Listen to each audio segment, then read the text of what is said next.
विटा शहरात स्वतःचं घर घ्यायचं आहे, स्वतःचा व्यवसाय करायचा आहे, मग विचार कसला करताय? विटा कराड हायवे लगत विवेकानंद नगर बसस्टॉप समोर साकारते विट्यातील सर्वात मोठे शॉपिंग कॉम्प्लेक्स, ज्यामध्ये असतील 45 शॉप्स, 15 ऑफिसेस आणि तब्बल 42 फ्लॅट्स, तेही स्वतंत्र पार्किंगसह. मुंबई पुण्यासारखे जीवन जगताना आपण अनुभवाल वॉकिंग ट्रॅक, मंदिर, गार्डन, जिम, स्विमिंग पूल, 24 तास सतर्क सिक्युरिटी, CCTV कॅमेरे, बेसमेंट पार्किंग व अन्य बऱ्याच सोयीसुविधा. चला तर मग आजच आपले बुकिंग निश्चित करा. आमचा पत्ता डायमंड आर्केड, कराड रोड, विटा. संपर्क राजू पाटील किर्दत 93 222 68 103 व हनुमंत किर्दत 930 983 94 77.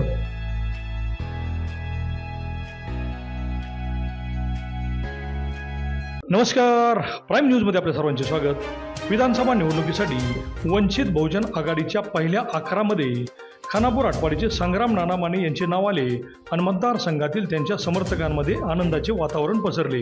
ओबीसी समाजासाठी आक्रमक होत अगोदरपासूनच संग्राम माने हे मतदारसंघात कार्यरत आहेत. ओबीसी राज्य नेते झाल्यानंतरही त्यांनी ओबीसींचे अनेक प्रश्न वरिष्ठ नेत्यांकडे ताकदीने मांडले. सांगली जिल्हा शिवसेना प्रमुख संजय बापू उबुदे आणि त्यांनी ओबीसीचे अनेक मेळावे घेतले. सध्या मतदारसंघात प्रचंड चुरस असतानाही ओबीसी मतांच्या जोरावर मैदान मारणार असल्याचे ते विश्वासाने सांगतात. वंचित बहुजन आघाडीने राज्यात राजकीय क्षेत्रात मोठा दबदबा निर्माण केला असून प्रकाश आंबेडकर यांनी सरकारवर अनेक गंभीर आरोप केले असून ओबीसी मराठी यांच्या हक्कासाठी आम्हालाच सर्वसामान्यांचा मोठा पाठिंबा मिळत असल्याचे सांगितले. संग्राम माने हे स्वतः गरिबीतून आलेले असल्याने लोकांचे प्रश्न काय आहेत हे त्यांना माहिती आहे. त्यांच्या उमेदवारीमुळे मतदारसंघातील ओबीसी जागा झाला असून ओबीसीसाठी मुंडन आंदोलन, आरक्षणाचा लढा, रामोशी समाजावर झालेला अन्याय, प्रत्येक गावातील ग्रामपंचायतीत ओबीसींना किमान उपसरपंचपद देणे आदी अनेक विषयावर ते रस्त्यावर उतरले आहेत. त्यामुळे मतदारसंघात त्यांना मोठा पाठिंबा मिळणार आहे. पाहूयात काय म्हणाले ते. माझ्या राजकीय कारकिर्दीला सुरुवात नायगोडी या गावातून झाली. नायगोडी ग्रामपंचायतीमध्ये काम करत असताना सामाजिक कार्याची आवड निर्माण झाली आणि त्यातून असं वाटायला लागलं की समाजासाठी आपण काहीतरी केलं पाहिजे. त्यानंतरच्या पुढच्या निवडणुकीत मी पंचायत समितीला उभं राहिलो. त्यानंतर मला योगायोगाने ओबीसीच्या जेव्हा ओबीसीचं आरक्षण गेलं त्यावेळी त्या आरक्षणाच्या मुद्द्यावर मला काम करायची संधी मिळाली. मी जेव्हा ओबीसीचं काम चालू केलं त्यावेळी खानापूर तालुक्यात, सांगली जिल्ह्यामध्ये किंवा ह्या पश्चिम महाराष्ट्रात सुद्धा कधी ओबीसीचा इतका मोठा उठाव नव्हता.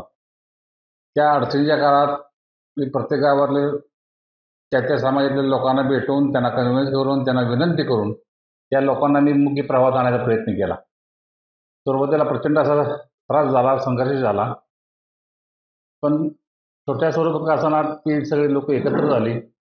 त्यानंतर मी पहिलं ओबीसीचं आंदोलन 19 सप्टेंबर 2019 रोजी विटा येथे तहसील कार्यालयावर ओबीसीच्या न्याय हक्कासाठी पहिला मोर्चा काढला. त्यानंतर मी त्याचं मोठं स्वरूप म्हणून मी 31 ऑगस्ट 2019 रोजी सांगली येथे ओबीसीचा फार मोठा मोर्चा काढला. त्या मोर्चाचं नाव होतं मुंडन आंदोलन.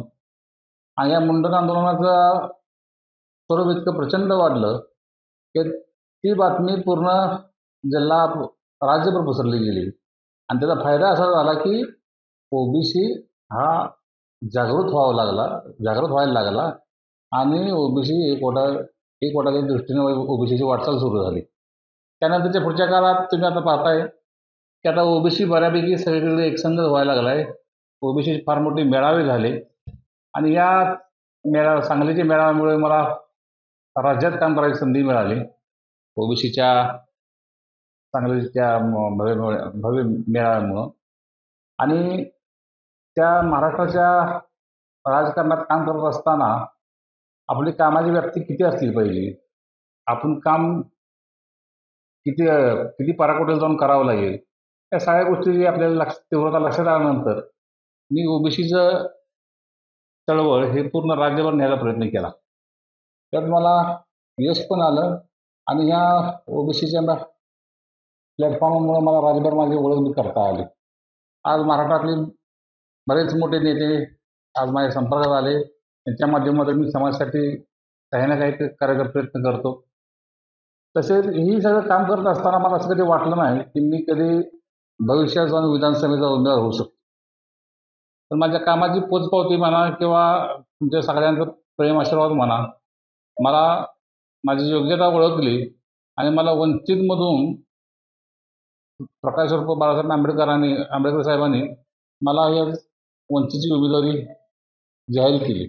मी पहिल्यांदा शतशः आभार मानतो आंबेडकर साहेबांचं की तुम्ही एका सर्वसामान्य गरीब कुटुंबातल्या माणसाला आज तुम्ही नेतृत्व करायची संधी दिली. हे तुमचे उपकार आम्ही कधीही विसरणार नाही आणि आज तुम्ही जो विश्वास आमच्यावर दाखवला आहे त्या विश्वासाला आम्ही नक्की पात्र राहून त्याच्या पुढच्या काळात आम्ही समाजासाठी अहोरात्र कष्ट करू. तसेच मी तालुक्यातल्या लोकांना सांगू इच्छितो, जो दीनदलित वंचित बहुजन समाज आहे, आजपर्यंत मी माझ्या आयुष्यात आजपर्यंत एवढे संघटनेत चळवळीत काम केलं त्यात मी कधीच कोणाला फसवायचं कधी काम केलं नाही. ह्याच्याही पुढच्या काळात मी करेन. ह्याच्या पुढच्या काळात मी कधीही ते काम करणार नाही. कारण माझा पिंड हा चळवळीतला असल्यामुळं मला काही जास्त पैसे कमवायचे आहेत, पैसे कमवून कुटुंबाला पैसे कमवून कुठे ठेवायचे आहेत असा काही विचार नाही. कारण मी शाहू फुले आंबेडकर छत्रपती शिवाजी महाराज यांचा आदर्श घेऊन चळवळीत काम करणारा माणूस आहे. त्यामुळे मला जितकी लोकांची सेवा करता येईल, जितकी लोकांच्या गोरगरीब लोकांची दुवा घेता येईल त्या दृष्टीने मी हे पुढच्या काळात काम करत राहणार आहोत. एवढी मी तुम्हाला या निमित्ताने ग्वाही देतो.